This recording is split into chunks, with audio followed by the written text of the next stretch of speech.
ஃபுட்லாம் எடுத்துக்கலாம், breast milk supply வந்து இன்க்ரீஸ் பண்ணுறதுக்கு என்னென்ன ஃபுட்லாம் ஒர்க் ஆகும், எனக்கு வந்து பர்சனலாக வந்து என்னென்ன ஒர்க் ஆச்சு அப்படின்னு தான் பார்க்க போகிறோம். நான் வந்து எல்லாத்தையும் வந்து நோட் பண்ணி வச்சுருக்கேன், ஒன்று கூட மிஸ் ஆகக்கூடாது அப்படின்னு சொல்லிட்டு. இந்த ஃபுட்டெல்லாம் வந்து பார்க்கறதுக்கு முன்னாடி நம்ம வந்து 3 விஷயத்தை வந்து கண்டிப்பாக ஃபாலோ பண்ணணும். கண்டிப்பாக அப்படின்றத விட முடிஞ்ச அளவுக்கு நம்ம ட்ரை பண்ணலாம். பிகாஸ் வந்து அது நம்ம மென்டல் ஹெல்த்துக்கு ரொம்பவே நல்லது. ஃபஸ்ட்டு வந்து ரொம்பவே ஹாப்பியாக இருக்கணும்.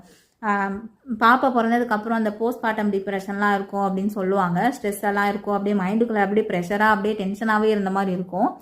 ஏன்னா வந்து நான் அதெல்லாம் ஓவர் கம் பண்ணி தான் வந்திருக்கேன். ஆனால் முடிஞ்ச அளவுக்கு நம்ம அதை வந்து குறைச்சிக்கலாம். நம்ம வந்து நம்ம மென்டல் ஹெல்த்துக்காக நம்ம வந்து அதை குறைச்சி தான் ஆகணும்.